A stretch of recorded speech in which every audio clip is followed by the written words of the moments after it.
नमस्कार दोस्तों, मैं हूं तुषार गौतम और आपका हमारे इजी सॉल्यूशन क्लासेस में एक बार फिर से स्वागत है।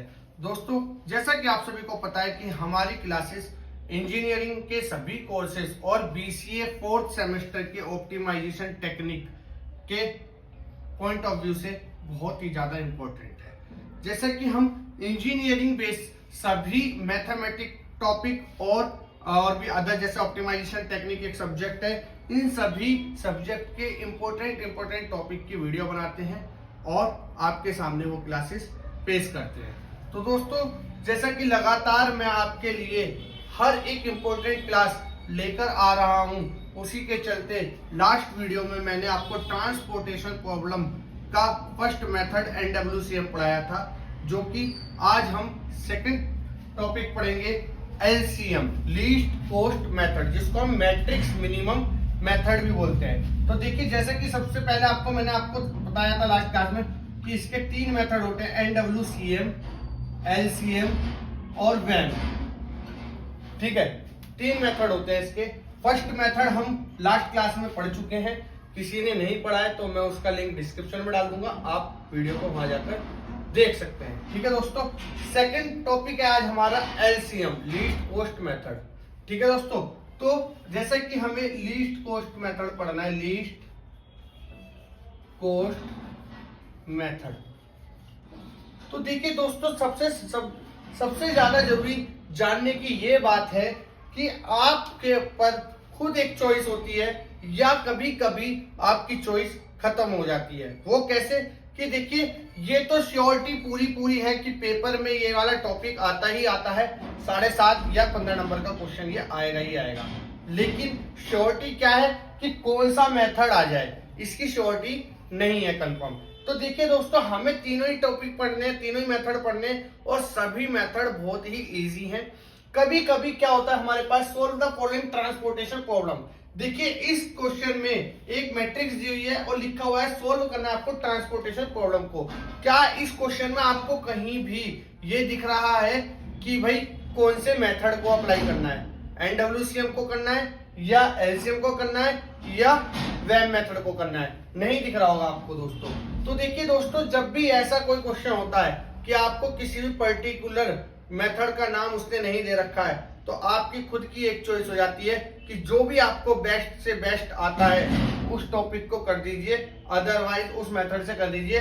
अदरवाइज उसने किसी ना किसी मेथड का नाम दे दिया, मान लीजिए उसने एलसीएम लिख दिया और आप तो एनडब्ल्यूसीएम बहुत अच्छे से करके गए थे, तो देखिए सब व्यर्थ है।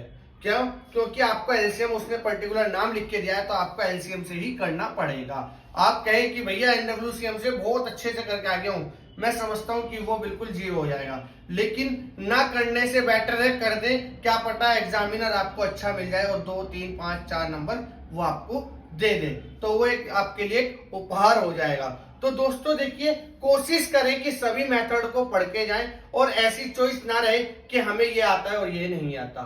ठीक है, तो आप हर एक टॉपिक को बहुत ही अच्छे से क्लैरिफाई करने के लिए, समझने के लिए हमारे साथ जुड़े रहें और हमारी हर एक वीडियो को पूरी देखते रहें, इससे आपको सभी टॉपिक बहुत अच्छे से आ जाएंगे।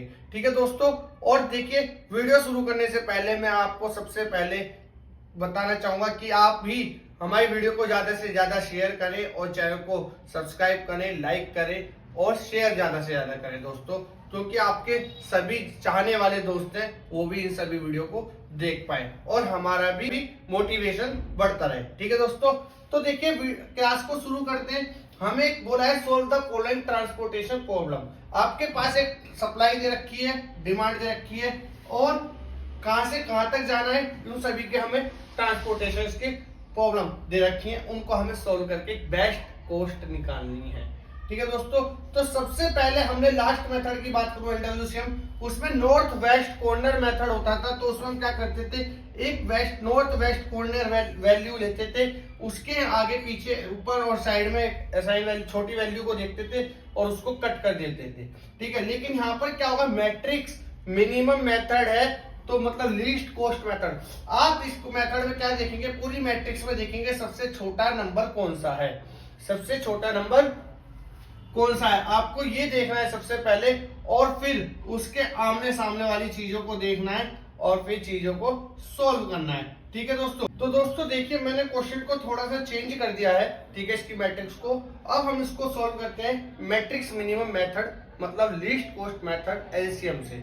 ठीक है, तो सबसे पहले आपको पूरी मैट्रिक्स के अंदर एक सबसे छोटा एलिमेंट को ढूंढना है, सबसे छोटी वैल्यू को ढूंढना है। तो जैसा कि मैं देख पा रहा हूं कि इसमें मुझे सबसे छोटा एक 1 मिला, तो 1 के मैं राइट साइड में देखा तो मुझे 14 मिला, और डाउन साइड में देखा तो मेरे को एक 7 मिला। 7 और 14 को कंपेयर करा तो 7 मुझे छोटा मिला, जो कि मैंने 1 वाले बॉक्स में एक और छोटा सा मिनी बॉक्स बना के उसके अंदर लिख दिया।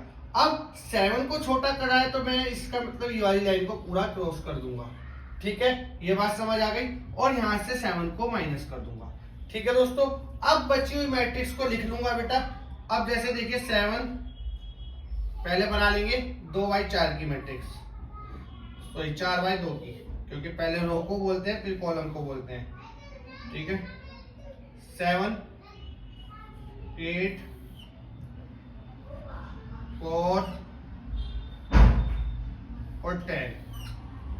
ठीक है, ये हो गया। अब 12 9 7 11।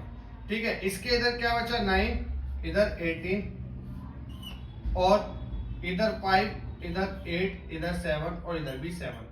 देखिए मैंने लास्ट वीडियो में भी आपको बताया था कि हमारी सप्लाई और डिमांड हमेशा इक्वल आनी चाहिए। इन केस अगर इक्वल नहीं आती तो आप डमी रो और डमी कॉलम की मदद से उसको इक्वल करेंगे। ठीक है, तो अभी हम देखते हैं कि इन सबका टोटल 34 था, इधर से भी 34 था। इसी तरीके से इधर देखते हैं 27 हो गया, क्या इधर का भी टोटल 27 आ रहा है? तो 8 7 13 13 और 7 20 और 7 27, बिल्कुल ठीक है। अब हम दोबारा इस मैट्रिक्स के अंदर एक मिनिमम वैल्यू को देखेंगे और फिर उसके बॉटम और राइट साइड में देखेंगे, जो भी छोटा होगा उसको काट देंगे।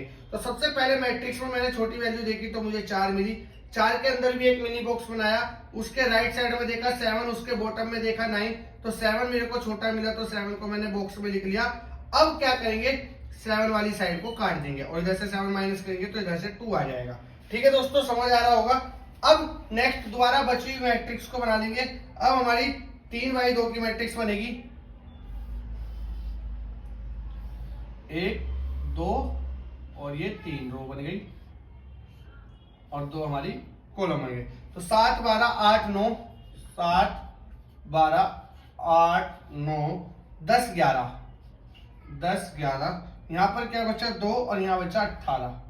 ठीक है दोस्तों, अब इसको देखते हैं 5 8 और यहां क्या बचा 7। ठीक है, तो देखिए मैंने बोला कि इसका टोटल और इसका टोटल हमेशा सेम आना चाहिए, सप्लाई और डिमांड का। ठीक है, तो 8 8 5 13 और 7 20 और 18 और 2 20। ठीक है, फिर दोबारा से इसमें वही सर्कल चलाते रहेंगे, बार बार उसी तरीके से प्रोसेस को दोबारा से रिपीट करते रहेंगे कि सबसे छोटा एलिमेंट देखा, सबसे छोटी वैल्यू देखी, 7 मिली, 7 के अंदर एक बॉक्स बनाया, बॉक्स के अंदर कौन सी वैल्यू रखनी है, इधर देखा राइट में और बॉटम में देखा, जो भी छोटी थी वो मिल गई और उस साइड को काट दिया। जैसे ही काटा तो इधर से वो वैल्यू को माइनस कर दिया। ठीक है, अब बचा मेरे पास 12 9 और 11। ठीक है, ये मैट्रिक्स बची है मेरे पास। अब क्या करेंगे दोस्तों, यहां पर देखिए 18 बचा, यहाँ क्या बचा 2, यहाँ 8, यहाँ 7, 8 7 15 और 2 बेटा 2 माइनस करा तो यहाँ 3 बचा, सॉरी। ठीक है, तो यहाँ पर 3 है, 8 7 15 और 3 18, तो देखिए टोटल आ गया। देखिए मैं भी मिस्टेक कर चुका था, लेकिन टोटल करते समय उस मिस्टेक का मुझे पता चल गया तो मैंने उसको सही कर दिया। ठीक है दोस्तों, तो आप भी इन सब चीजों का ध्यान रखें। ठीक है, अब देखिए मैंने बोला छोटा वैल्यू देखें और उसमें एक छोटा बॉक्स बनाए, उसके राइट में देखें, बॉटम में देखें, जो भी छोटा है उसको काट दे। तो 8 छोटा है उसको बॉक्स में लिख दो और काट दो, और यहाँ पर से 8 माइनस कर दिया तो 10 बचा। ठीक है, फिर एक बॉक्स बनाएंगे 12, यहां पर बना लेता हूं, बहुत जगह है अभी। ठीक है, तो यहां पर आएगा हमारा 12 और यहाँ आएगा 11, यहाँ आएगा 3, यहाँ आएगा 7 और यहाँ हमारा बचा 10। ठीक है, तो ये भी 10 ही आ गया। ठीक है दोस्तों, समझ आ रहा होगा। अब हमने दोबारा से छोटा देखा, छोटे के अंदर एक मिनिमम बॉक्स बनाया, मिनी बॉक्स बनाया, उसके अंदर छोटी वैल्यू रखी कंपेयर करके और उस साइड को काट दिया और यहाँ पर वो 7 को माइनस कर दिया, तो बचा 12 और 12 बचा। जैसे फिर उसको हमने लिख लिया और इधर 3, इधर भी 3, इधर भी 3 आएगा, और अब तो दोनों तरफ सेम ही है तो दोनों तरफ से ही कट जाएगा। ठीक है दोस्तों, तो ये आ गया हमारा लीस्ट कॉस्ट मेथड से हमारी मैट्रिक्स हो गई सोल्व। अब टोटल कॉस्ट कैसे निकलती है, इसकी टोटल कॉस्ट हमें कैसे निकालेंगे, जैसा कॉन्सेप्ट हमने एनडब्ल्यूसीएम में लगाया था कि जहां जहां भी चीजें असाइन हो रही थी, कट रही थी, उस चीजों को क्या कर रहे थे, मल्टीप्लाई और प्लस कर रहे थे। जैसे कि देखो सबसे पहले 1 की मल्टीप्लाई हमने 7 से करनी है, 1 मल्टीप्लाई 7 प्लस, फिर 4 की मल्टीप्लाई 7 से करनी है, 4 मल्टीप्लाई 7 प्लस, फिर इसके बाद 7 मल्टीप्लाई 2, 7 मल्टीप्लाई 2। देखिए एक टेबल की बात करें, एक मैट्रिक्स की बात करें तो मल्टीप्लाई करेंगे, जैसे नेक्स्ट मैट्रिक्स पे आएंगे तो बीच में प्लस का सिंबल लग जाएगा। ठीक है दोस्तों, अब नेक्स्ट देखेंगे 8 और 9, फिर प्लस 8 और 9 के बाद उधर आएंगे 11 और 7 प्लस, फिर 3 और 12। सबकी मल्टीप्लाई करके पहले रख लेंगे। ठीक है, अपना अपना तरीका है कैसे सोल्व करते हैं आप उसको देख लीजिए। बस क्या है कि मेन कैलकुलेशन गलत ना हो। ठीक है दोस्तों, मे भी आपके कैलकुलेटर आपको अलाउ होता है पेपर में, तो आप उस पर भी ध्यान दे सकते हैं, उससे भी कर सकते हैं। 1 इंटू 7 7, 7 चौक 28 प्लस 14, 8 निम 72 प्लस 77 और प्लस 12 36। इन सभी को प्लस कर देंगे, 35 हो गया, ये 35 और 14 49 49 प्लस इनको प्लस कर दिया तो 9 और 7 7 14।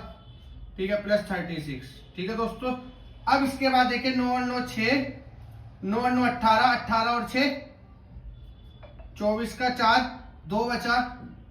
ठीक है, या आप इस तरीके से ना करके आप इसको सोल्व कर लें पहले इन दोनों को। 149 को ऐसे ही रहने देंगे, प्लस 9 6 15, 4 3 7 और 1 8। अब इसको प्लस कर लेंगे, 14 8 4 12 और 1 13 और 234। तो ये हमारी टोटल कॉस्ट आ गया। ठीक है दोस्तों, तो उम्मीद करता हूं कि आपको बहुत ही अच्छी तरीके से ये समझ आ गया होगा। देखिए बहुत ही इजी कॉन्सेप्ट है और least cost method, LCM method बहुत ही इजी है, तो इसलिए आप किसी भी मेथड को इग्नोर करके ना जाएं। आप हर एक टॉपिक को जो इजी सॉल्यूशन क्लासेस में आपको पढ़ाया जा रहा है उसको बिल्कुल सर्वोपरि मानते हुए, उसको बिल्कुल final question, final method, final exam question समझते हुए उसको आप एक बार अच्छी तरीके से पढ़ें और अपनी एक इजी सॉल्यूशन क्लासेस की कॉपी बनाकर उसमें नोट करें, जो कि आपको बहुत ही ज्यादा एग्जाम के टाइम पर हेल्प करेगा। ठीक है दोस्तों, तो आज की वीडियो में सिर्फ इतना ही। मिलते हैं बहुत जल्द नेक्स्ट वीडियो में। जब तक के लिए जय हिंद एंड जय भारत।